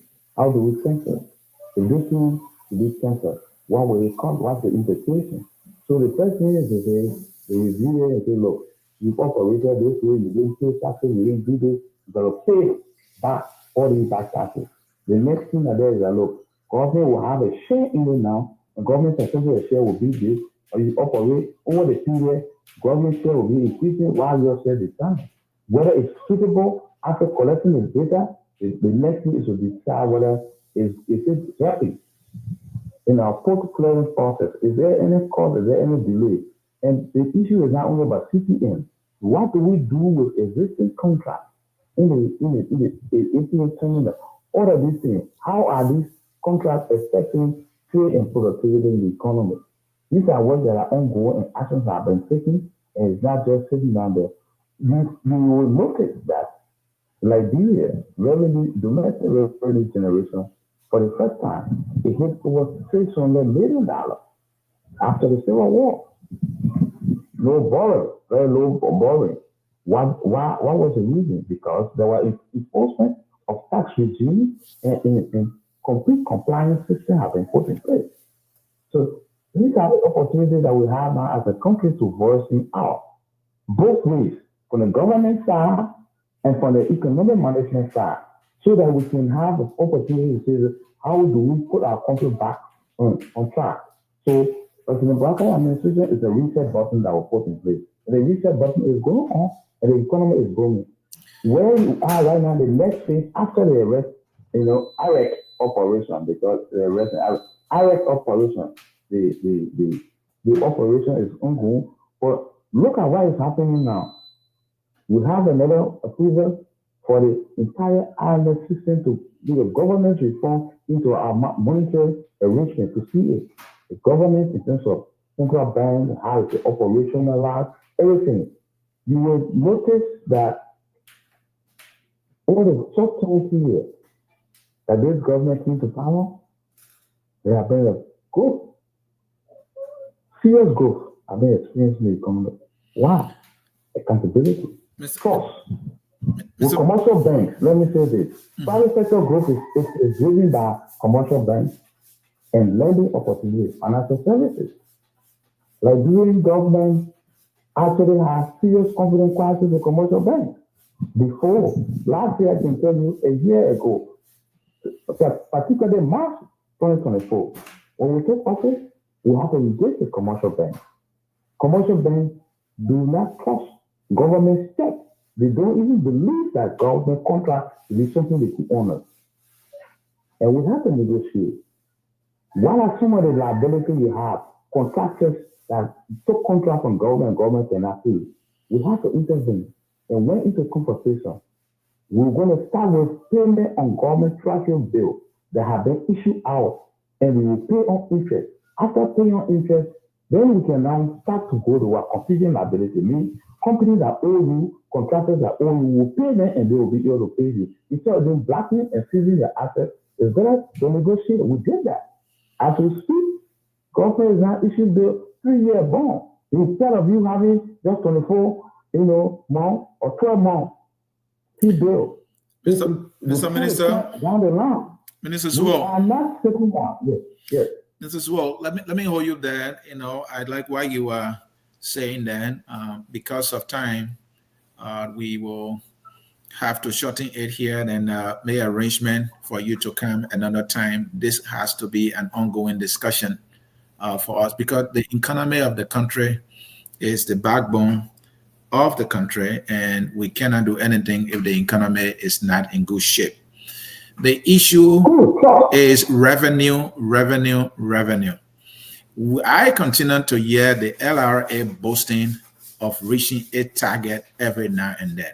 But then if you look at, the money needed to run the government, you rely on external contribution from like USAID that we're talking about.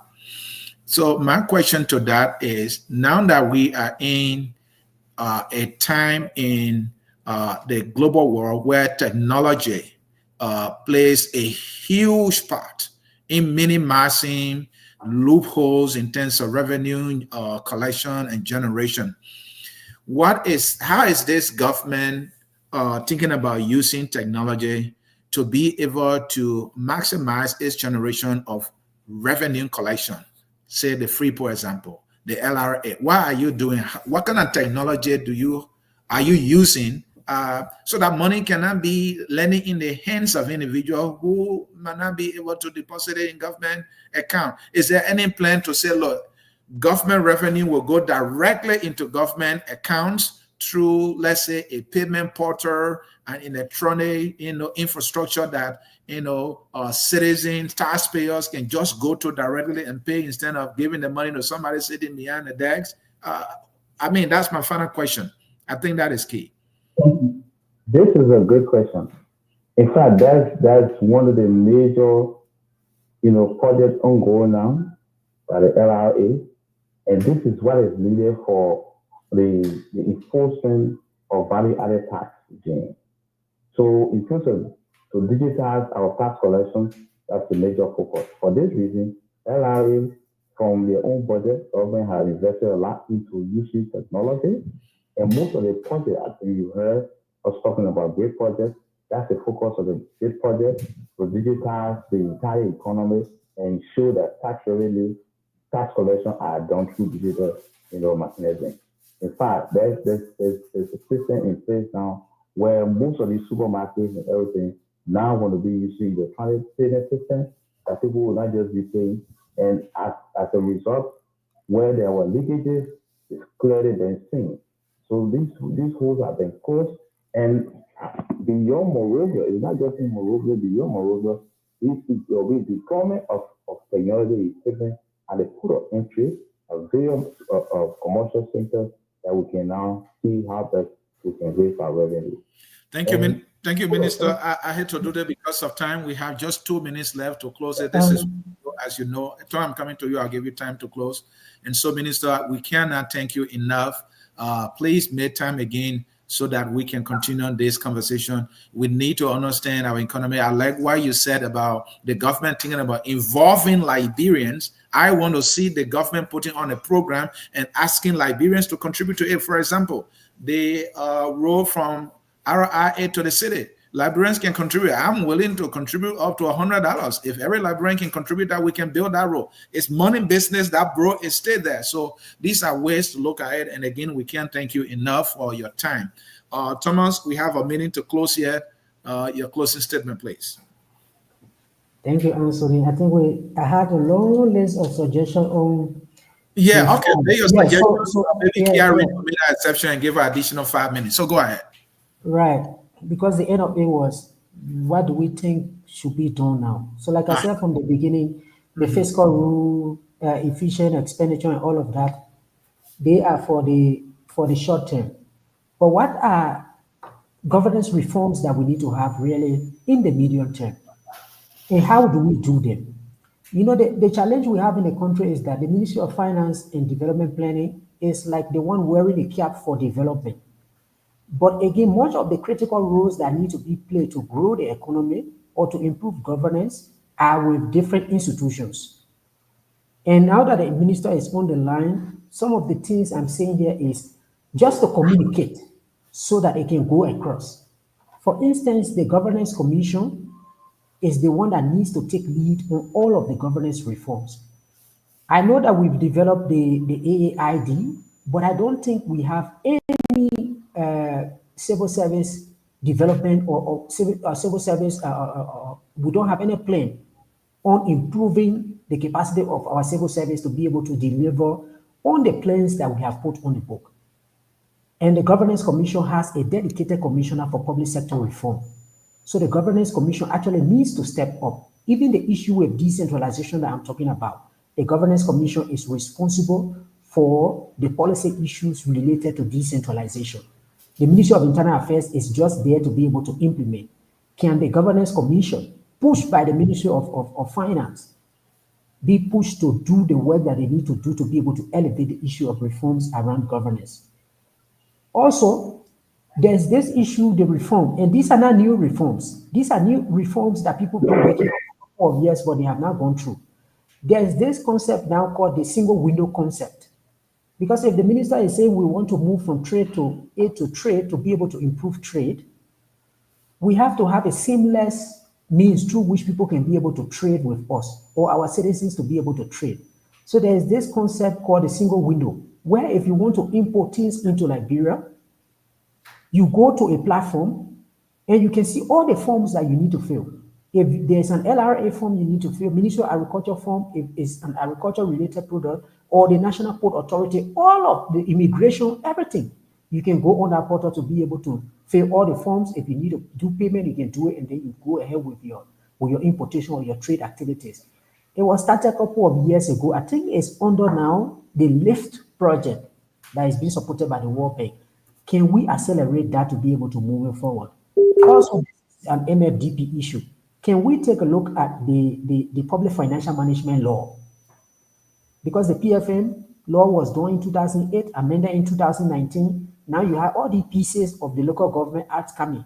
Can we review the PFM law, improve the voice of our citizens in that law, include participatory budgeting both at the national and the sub-national level, include gender tagging, include climate tagging, so that we can be able to balance all of these things as we move forward. There has been work going on also. I think the Bureau of State Enterprises is working on this for them to transition to an authority because they were established under the dual regime through a decree. I think they are validating the law. Can we push that forward so that they can preside over passing or developing a mechanism on how we can really regulate the SOE sector? Because they are one of our major headaches on the PFM side. Many of the budget shortfall that you see come from the SOEs. They will say we'll give you 2 million, they will not give it. How they invest their money, there is no plan on how they do their investment. They don't do cost-benefit analysis to see whether there is a return on many of the investment that they do. If we strengthen the PFM law and strengthen these loopholes that are there, we can be able to address them. On the revenue side, much of the other countries around now are bringing the supreme audit institutions like the GSE to even audit the work that the Revenue Authority is doing. The LIA was created, I think, in 2014. Can we audit them? Not compliance audit. Can we just audit the LRA to see whether the forecast that is done, the revenue that they need to collect, are they collecting it? If those kind of assessments are done, it gives them an idea of what do they need to do as an institution to be able to move forward. I agree with him, the LRA needs the resources that it needs to be able to do work. At the subnational level, in many instances, they are incapacitated to be able to do some work. I was doing some work in Banga. In the LRA office, they have one person, sorry for the language, one old man, and every time he has a problem, he goes out, nobody will pay tax all through those days. So the LRA needs a lot of support in those areas. So also there has been some work going on with these mandate and function reviews. Can the GC step up to be able to do that? Are there institutions that are defunct in the public sector that we can let go for now or bring new ones upstream? So the GC needs to really reawaken these mandate and function reviews across the public sector to see how we can improve the efficiency. Like he said, we have a lot of reserve capacity from USAID. And that has been one fear around decentralization. Oh, we don't have the capacity. Fear number one. We have reserve capacity now from USAID, their projects, civil society. People will be willing to go to Grand Bassa to help the county government, to go to Magili, because they are paved roads. Can we decentralize faster to be able to address this issue that we have on hand? So it's a long list, but maybe we can have another time to be able to go through, what is it? Not maybe the immediate one, but moving forward, how can we rebuild the architecture of the state to depend on ourselves moving forward? And Tom, you are right. It can be a one-day discussion. This is going to be an ongoing discussion. We have to focus on the governance structure, the economic structure of our country, how to improve them, make them efficient, bring technology in. Technology is a huge part. And there are a lot of sectors that we're not tapping into. We didn't even talk about tourism, Tom. That's Tourism, a huge aspect. So they got to be an ongoing discussion. Javid, you're closing, and then the minister will close, and then we'll leave. No, I only want to thank Thomas. I think he did a brilliant job unpacking this. He made it so simple and easy to understand. Help us really, describe the magnitude of what we're faced with. So I want to thank you. I want to thank the minister too for making time and staying with us. Dr. Pearson as well. He left early. Thank you also, Mr. Seed. Thanks to FOL. And thanks to our audience. I think they've been pretty active here. So hopefully we'll do it again. My wife in the kitchen, I got to thank her for the coffee that she keeps supplying. So thank you very much for the show. And Mr. Namwe, we want to say thank you as well. We want to say a big thank you to Kia Radio for this partnership, making sure that Focus on Liberia is live on the radio for our policymakers and Liberians across the globe can hear from us, making things simpler for all of us to understand, especially for policymakers, to know how best to intervene in a more strategic way so that the impact can be felt as quickly as possible. Mr. Minister, you get the final word, sir. Thank you so much, Mr. C, for the opportunity to be here with you today. And very long time, but I'm glad to be back. I want to say most of the suggestions and recommendations are right. Some of the on call, like we don't want to announce everything. It's always good for the public to see some sort of surprises. But I can tell you that the revenue side, engagement with stakeholders, the auditing, everything going on. In fact, our new regulation now is to ensure that the LACC and the GAC are giving quarterly allotment to enable them to do their work effectively, and that is really happening and helping to restore confidence in the system. And we will continue. The goal for the economy is always something that you want to look at. Trust is the key thing to public service. Trust is key to private sector investment. Trust is key to development. All we want to do is to make sure that the people, citizens, build trust in our government, in our performance, in our private sector, so that we can grow as a nation. Thank you for the opportunity. And thank you too. And you are right that, trust, trust, trust. On that note, this is how we will come to the end of yet another edition of Focus on Liberia on Kia Radio in Liberia. We want to say thanks to our anchor dad, the man, Josh Guet, who was anchoring and having to be the producer, by the way. Josh, thank you. Thanks to Kia Radio. Folks in Radio Land, thank you.